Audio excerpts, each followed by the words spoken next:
Welcome to Alaska Weather, a production of Alaska Public Media and the National Weather Service, Alaska Region. Produced and broadcast daily from the studios of KAKM, Alaska Weather provides complete forecasts, public, marine, and aviation for all of Alaska. Alaska Weather is made possible by the following sponsors.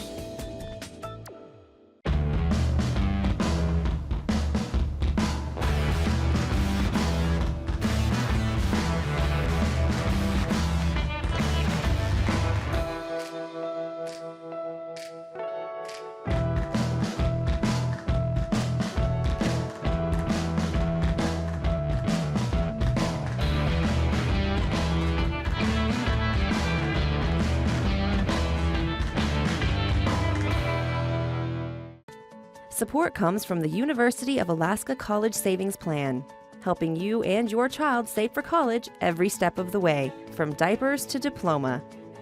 More information at uacollegesavings.com.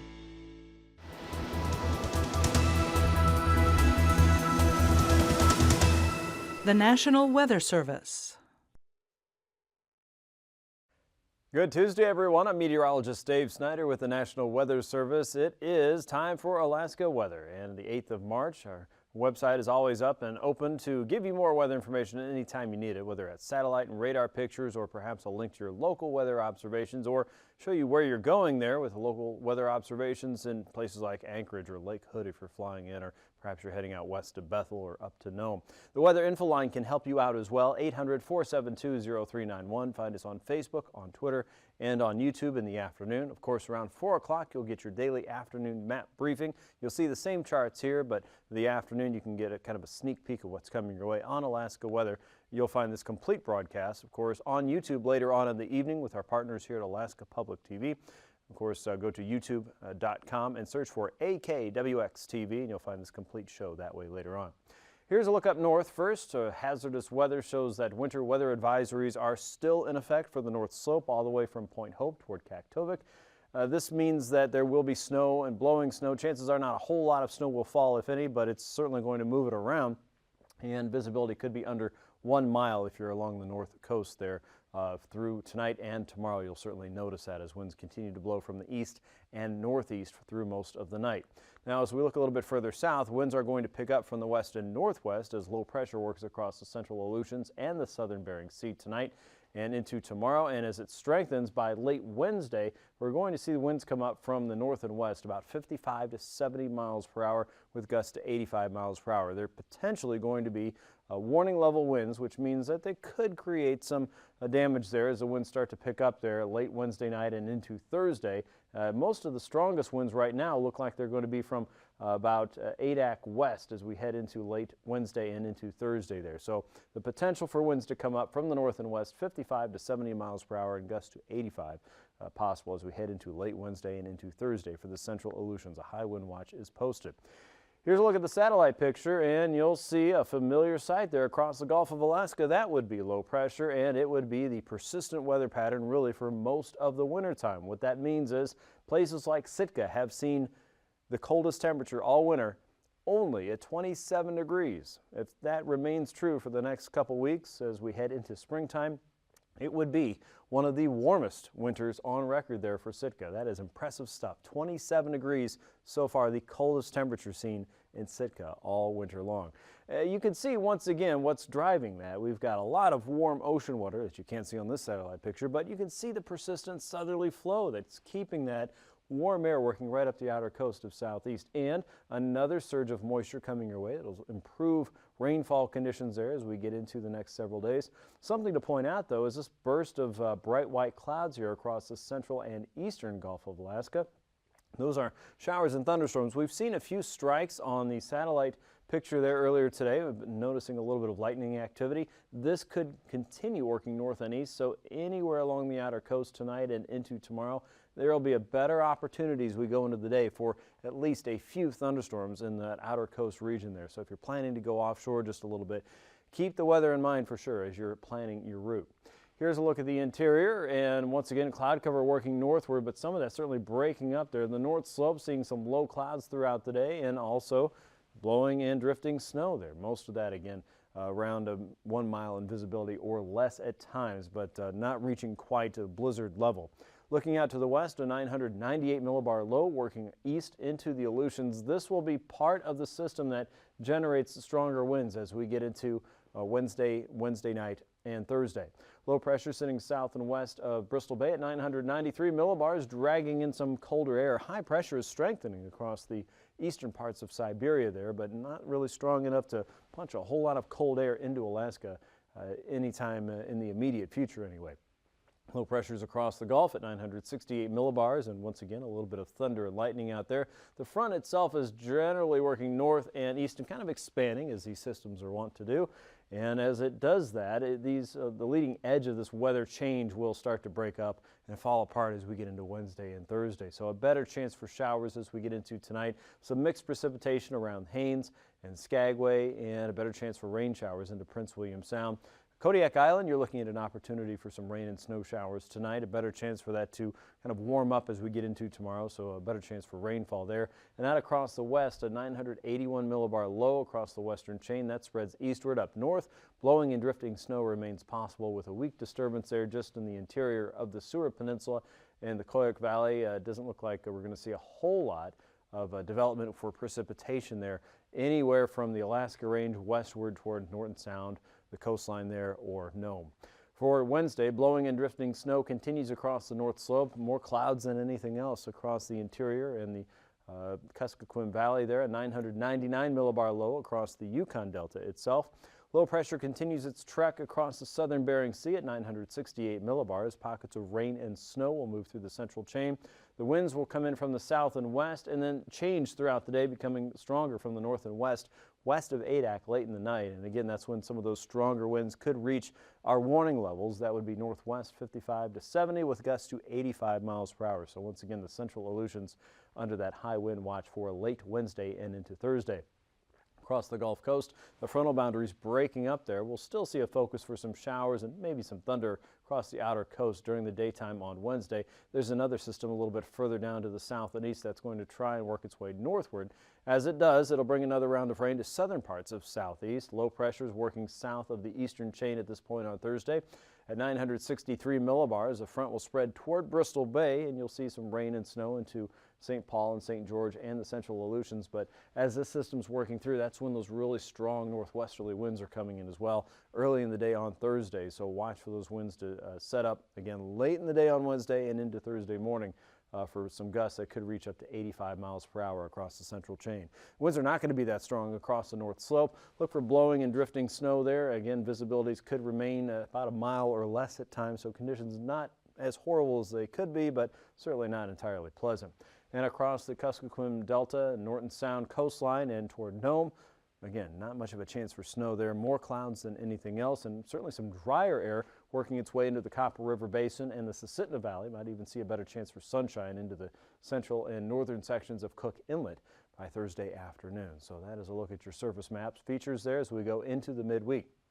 For southeast today, temperatures were in the lower to mid 40s around the outer coast. Places like Sitka made it up to 47 degrees. Similar temperatures all the way down toward the Dixon entrance. Heidelberg up toward Hyder itself, 43 degrees. Petersburg, also fairly mild today, 42 around the capital city. 39 in Valdez, 44 in Cordova. And to Cook Inlet, we see temps in the upper 30s to about 40 degrees down and around Homer. 42 in Kodiak, 37 around Talkeetna.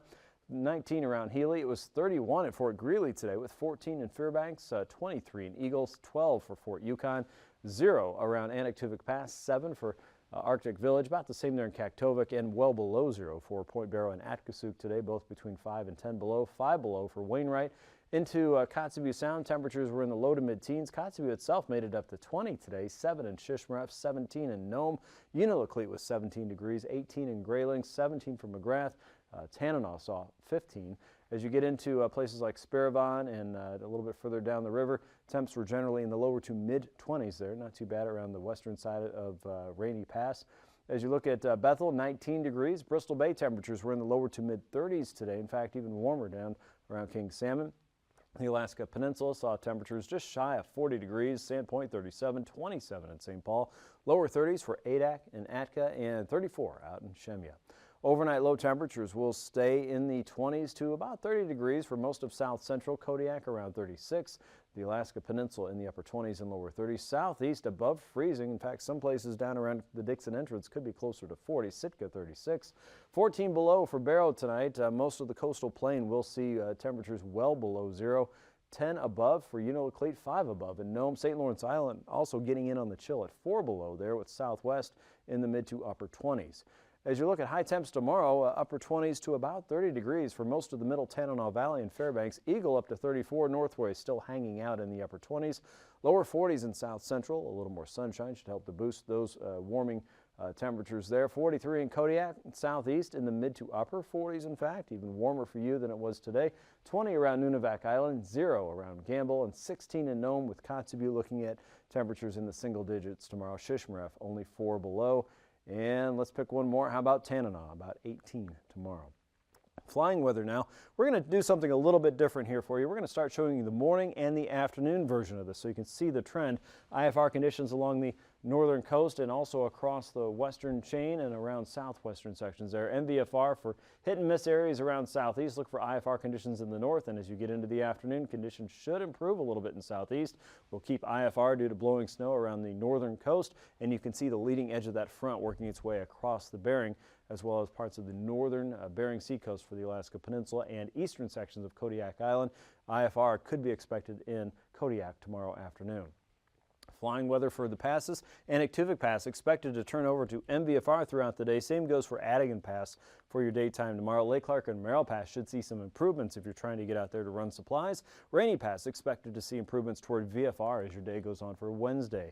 Windy Pass expected to be marginal throughout most of the day. Isabel Pass, we expect to see marginal conditions for your Wednesday. Mentasta Pass starts out at IFR, but improvements should be noted as you go through your midweek. And Tanita Pass, MVFR conditions there through most of the day. Portage Pass leans over to IFR during the afternoon. And Chilkoot and White Pass also expected to see some improvements as you just saw on the chart. Freezing levels show that cold air has dropped southward toward the Aleutian chain, especially in the eastern areas and over Bristol Bay. Warmer air aloft is also working northward into the Gulf, levels as high as 4,000 feet out across the central Gulf, and that again combined with a lot of lift helping to create thunder and lightning across some areas there in the Gulf. Icing potential below 12,000 feet across the interior, but above 4,000 to 5,000 feet across coastal areas in the Gulf, and above 3,000 feet for pretty much all of the Aleutian chain tomorrow. Most of that will be, at worst, isolated moderate there, most likely light, if anything else. Jet stream potential shows levels around 120 to 150 knots coming across pretty much due west out of eastern Asia. And that is all working on the south side of the low pressure across the southern Bering Sea and, of course, around the bottom edge of the Gulf there, 125 to 140 knots, working most of the storm energy and certainly the moisture into the west coast of the lower 48. A little bit of a faster moving air working in across the Kuskokwim Delta and the Yukon.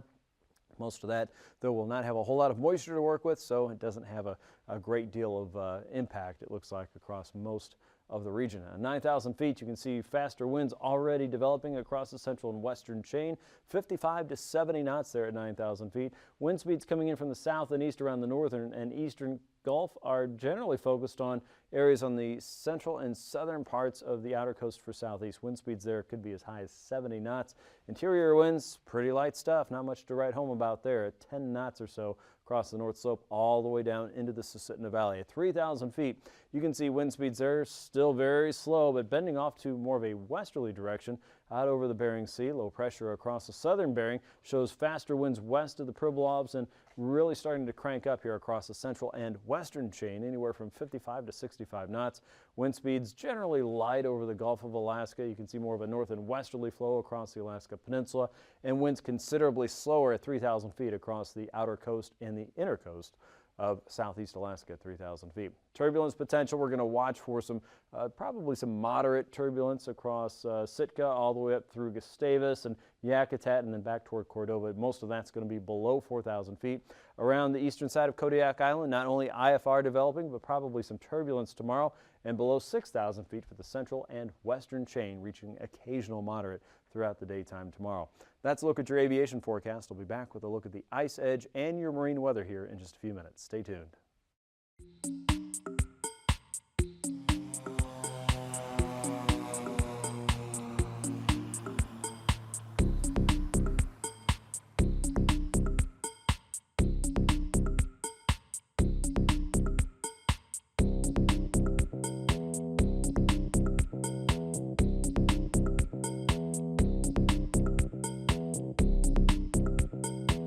Hi, I'm Dr. Jessica Cherry. And I'm Forrest Kirst, a commercial pilot. And today we're going to talk about an experiment we're doing using a small aircraft where we've mounted a sensor package to the aircraft to measure temperature, humidity, and pressure, as well as elevation and longitude and latitude of the airplane. And with the package, we're going to sample the local winter inversion here in Fairbanks, Alaska. And an inversion is where you have the surface atmosphere that's closest to the land is colder than the atmosphere above it, which is the opposite of normal conditions throughout the year throughout North America. Forrest, maybe you could tell us more about how a pilot experiences an inversion during the wintertime. On the ground during our pre-flight, it's very cold out this morning. It's minus 28 centigrade, which is about minus 30 degrees Fahrenheit. So doing our pre-flight, it's extremely cold, hard on the airplane, hard on the people. For flying at the colder temperatures for doing these experiments, we're somewhere between minus 20 and minus 40 degrees. So we have to dress for that temperature inside the airplane as well as when we're outside of the airplane. When we're doing our pre-flight, we have to be extremely careful not to damage the plastic parts on the outside of the airplane. Extremely careful not to touch the metal parts with our fingers because we'll get contact frostbite. And we have to be real careful just with everything because it's just so cold. We have to dress as if we're going to be outdoors the whole time, and we use the aircraft heater to make it comfortable in our clothes and so we can see out the window. When we get the airplane running and we do our takeoff roll, we have increased engine performance and increased lift because of the colder, denser air. So we get off the ground earlier and have a better climb rate. When we reach the inversion layer, quite often the windows will fog up. The airplane's performance will decrease slightly because it's warmer air, produces less lift, and it produces less power from the engine. When an inversion is present, air doesn't move anywhere, especially it doesn't want to move up. And so the classic look there is the steam out of the power plant or automobile exhaust, any kind of wood smoke or such, will come out of a chimney and then just flatten out and not move up. And if it moves horizontally at all, it's very slow, just creeping along. When you see that kind of lack of air movement, especially when there's clear skies, the sun is maybe low on the horizon, that is an inversion day in interior Alaska. The reason it is so cool in the far north during winter is that the incoming radiation is at such a low angle. Now, as the atmosphere begins to cool in late fall, we start to get snowfall, which causes the land surface to be white, and light colors reflect incoming radiation right back, which causes additional cooling. And it's the reason we have a persistent inversion from late fall through early spring here in Fairbanks. To get a radiation inversion to form, you need clear or mostly clear skies. You need no wind or very little wind down at the surface. And you need to have the sun under the horizon or high noon in December such that even if the sun is up, it's so low it doesn't really feed in any energy. When those three things happen, you lose heat to space from the surface of the Earth, but you're not getting any new heat in. And you get a very cold layer of air hugging the ground, cold, dense air that just lays down in the bottom of the valley. That's the classic radiation inversion setup. So as we do our experiment with the aircraft, we're going to use a similar instrumentation package as is mounted on the standard weather balloons. We're going to measure temperature profiles, relative humidity, and pressure. And we're also going to tie the sensor package into a GPS unit, a global positioning system unit, so we know where the aircraft is located relative to the topography. So now I want to tell you about the instrument package that we're using on the aircraft. First of all, we use a NiCad 12-volt battery to power the data logger and the instruments. The data logger records the output from the meteorological sensors, which here include a temperature and relative humidity sensor and a pressure transmitter, which works like a barometer to measure atmospheric pressure. This particular one is going to plug into the static port in the aircraft, which also helps power some of the aircraft instruments. Finally, we have the Global Positioning System computer, which measures the latitude, longitude, and altitude of the aircraft.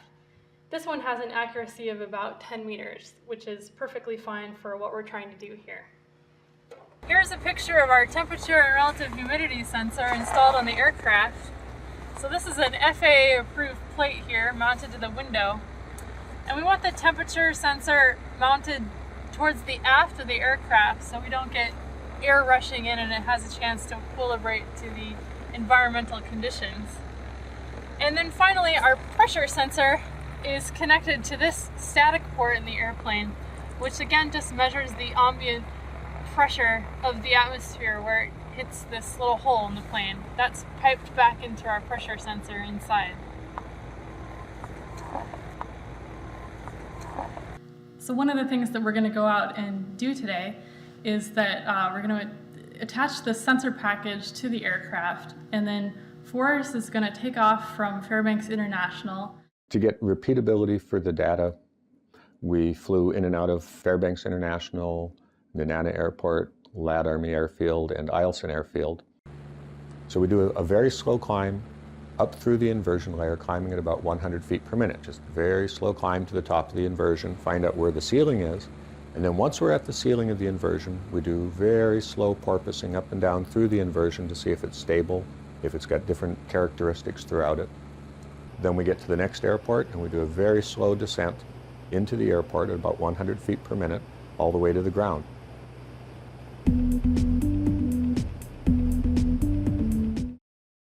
Here's a look at today's sea ice edge as analyzed by our Alaska Sea Ice Desk, and you can see the areas of blue here. That is concentrations below 80%. Everything in white is 80% or higher, including shorefast ice. The ice edge is not expected to drop further south, at least for the next couple days. Not a whole lot of ice inside of Bristol Bay, certainly well away from St. Paul and St. George. There's St. Matthew in view there with the higher concentrations just north and east of the island. Not a whole lot going on in Cook Inlet either, as anytime you want to check this out, as well as the detailed analysis about the concentration and the thickness on a Google map that you can zoom in and out of and do what you want with. Weather.gov/Anchorage/ice.php.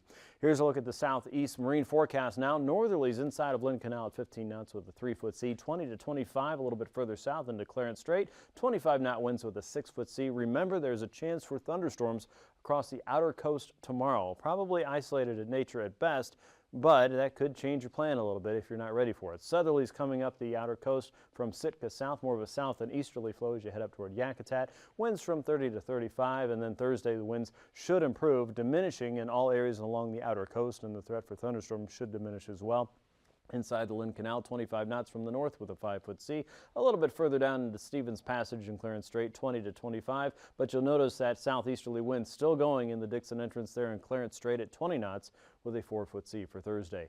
Across south central and Cook Inlet, 10 to 20 knots coming in from the north. A northerly flow inside of Shelikof Strait at 25 knots with an 8-foot sea, and around the north and western Gulf Coast, 25 to 30 knot winds there with northerlies light inside of Prince William Sound, 2-foot seas there. Otherwise, on the outside, 11 to 13-foot seas are expected for Wednesday. For Thursday, northeasterlies remain light inside of Prince William Sound. A broad easterly flow sweeping across the Gulf at 25 to 35 knots. Look for 10-foot seas there in the Gulf, and 5 to 8-foot seas inside of Cook Inlet. West of the Barrens up to 11-foot seas on a 30-knot wind, and northeasterlies continue inside of Shelikof Strait with a 9-foot sea on Thursday.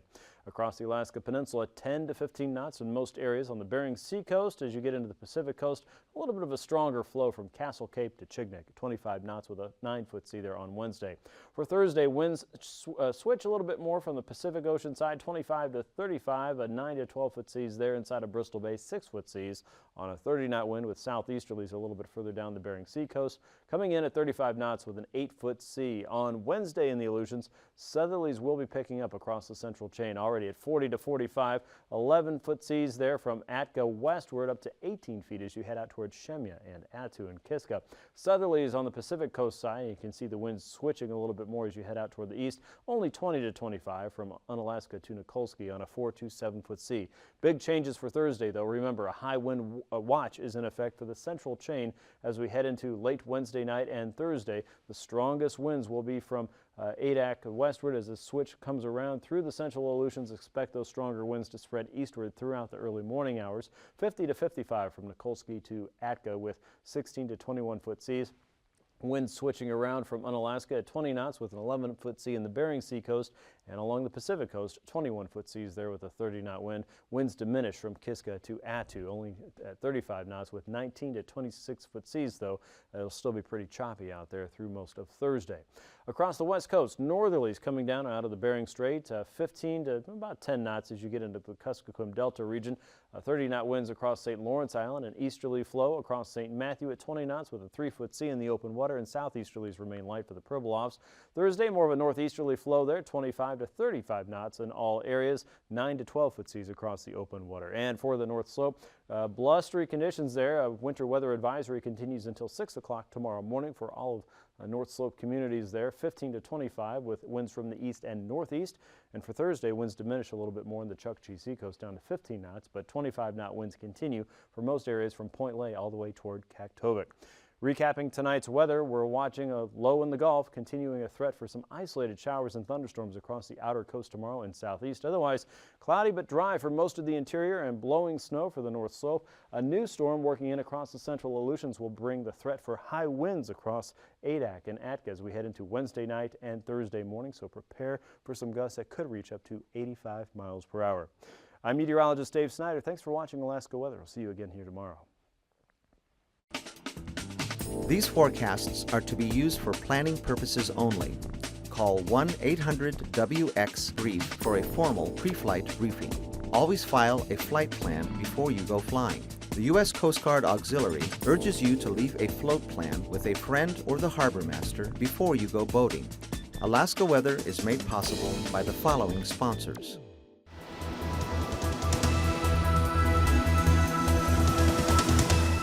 The National Weather Service. Alyeska Pipeline Service Company, fueling philanthropic programs and dedicated to creating educational and professional opportunities for Alaska Native people.